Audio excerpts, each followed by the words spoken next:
എല്ലാ വർഷവും ഫെബ്രുവരി 14 നാം പ്രണയദിനമായി അഥവാ വാലന്റൈൻസ് ഡേ ആയിട്ട് ആഘോഷിക്കുകയാണ്. ഇത് കമിതാക്കൾ മാത്രമല്ല, ദമ്പതികളും പുതുവസ്ത്രങ്ങൾ ധരിച്ചും ഒരുമിച്ചൊരു വിനോദയാത്ര നടത്തിയും പരസ്പരം സമ്മാനങ്ങൾ കൈമാറിയും ഒക്കെ ആഘോഷിക്കാറുണ്ട്.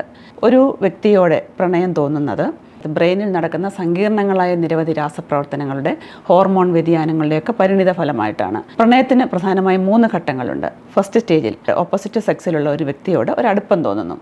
ഈ അടുപ്പം ഒരുപക്ഷെ ആ വ്യക്തിയുടെ ലുക്കിൽ അല്ലെങ്കിൽ അവരുടെ കമ്മ്യൂണിക്കേഷൻ സ്റ്റൈലിൽ, ബോഡി ലാംഗ്വേജിലൊക്കെ തൻ്റെ മനസ്സിലുള്ള പങ്കാളിയുടെ സങ്കല്പവുമായി രൂപസാദൃശ്യമുള്ളതിനാലാകാം.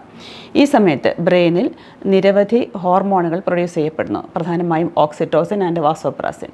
ഈ ഓക്സിറ്റോസിൻ ഒരു സ്നേഹം, വിശ്വാസം, അടുപ്പം ഒക്കെ തോന്നിക്കുമെങ്കിൽ വാസോപ്രാസിനാകട്ടെ ദീർഘകാലം നീണ്ടു നിൽക്കുന്ന ഒരു പ്രണയത്തിൻ്റെ വിശ്വസ്തത ഫീൽ ചെയ്യിപ്പിക്കുന്നു. ഇതിൻ്റെ 2ാം ഘട്ടത്തിൽ അടുപ്പം ആകർഷണമാകുന്നു, അവിടെ പ്രണയം തുടങ്ങുന്നു.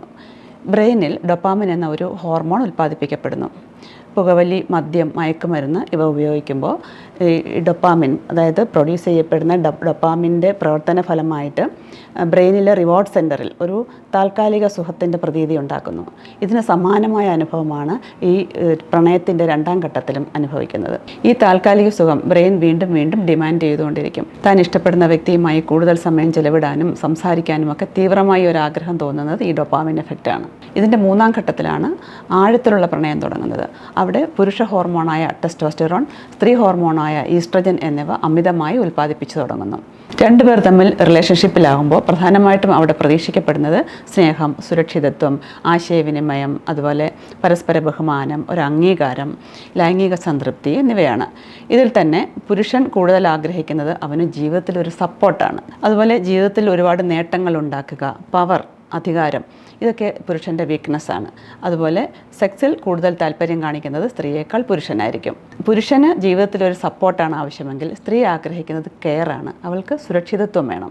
സുദൃഢമായ ബന്ധത്തിനും സ്നേഹത്തിനുമൊക്കെ അവൾ കൂടുതൽ വില കൽപ്പിക്കുന്നുണ്ട്. ഇനി ഈ ഒരു വാടക വീട്ടിലാണ് താമസിക്കുന്നതെന്നിരിക്കട്ടെ, നമുക്ക് സ്വന്തമായൊരു വീട് വേണം എന്ന് സ്ട്രോങ് ആയിട്ട് ആഗ്രഹിക്കുന്നത് സ്ത്രീ ആയിരിക്കും. Because she wants stability in her life. തൻ്റെ പങ്കാളി വിഷ്വൽ ടൈപ്പാണോ, ഓഡിറ്ററി ആണോ, കിനസ്തെറ്റിക് ആണോ എന്നൊക്കെ അറിഞ്ഞ് പെരുമാറുന്നത് ജീവിതം കൂടുതൽ ഊഷ്മളമാക്കും. വിഷ്വൽ പേഴ്സൺ ആണെങ്കിൽ ഇടയ്ക്കൊക്കെ എന്തെങ്കിലും ഗിഫ്റ്റ് കിട്ടുമ്പോൾ ഹാപ്പി ആയിരിക്കും. അതായത് വെഡിങ് ആനിവേഴ്സറിക്ക്, അതുപോലെ ബർത്ത്ഡേക്കൊക്കെ. അത് സമ്മാനത്തിൻ്റെ വിലയിലല്ല, എന്തെങ്കിലും ഒരു കാണത്തക്ക സാധനം അവർക്ക് ഗിഫ്റ്റായി കിട്ടണം, അപ്പോഴവർ ഹാപ്പി ആയിരിക്കും. ഇനിയും ഓഡിറ്ററി പേഴ്സൺ ആണെങ്കിലോ എന്തെങ്കിലും പ്രചോദിപ്പിക്കുന്ന വാക്കുകൾ പറഞ്ഞാൽ മതിയാകും.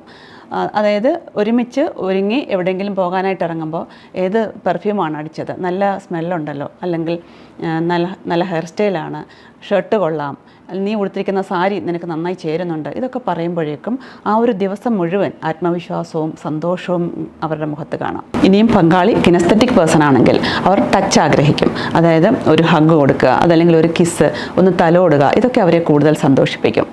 ഇനി പങ്കാളി മാത്രമല്ല, തങ്ങളുടെ കുട്ടികളായാലും അവർ ഏത് ടൈപ്പ് പേഴ്സണാലിറ്റിയാണ് എന്ന് മനസ്സിലാക്കി പെരുമാറുന്നത് കുടുംബജീവിതം കൂടുതൽ ആസ്വാദ്യകരമാക്കും. കുട്ടികൾ കൂടുതൽ തെറ്റിലേക്ക് പോകാനുള്ള സാധ്യതയും കുറയും. ചെറിയ ചെറിയ സൗന്ദര്യപ്പിണക്കങ്ങൾ വലിയ പ്രശ്നങ്ങളാക്കിയും ഈഗോ കാരണവുമൊക്കെ കലഹി പിരിഞ്ഞ് താമസിക്കുന്ന ദമ്പതികൾ ഈ വാലന്റൈൻസ് ഡേ ഊർജ്ജമാക്കിക്കൊണ്ട് പരസ്പരം പ്രണയ സന്ദേശങ്ങൾ കൈമാറിയും സമ്മാനങ്ങൾ കൈമാറിയുമൊക്കെ ജീവിതത്തിൽ ഒന്നാകണമെന്ന് ആത്മാർത്ഥമായി ആഗ്രഹിക്കുന്നു. എന്നെ കേൾക്കുന്നവർ ഈ ഒരു വീഡിയോ അവർക്കൊന്ന് ഷെയർ ചെയ്ത് കൊടുക്കാൻ മറക്കരുത്.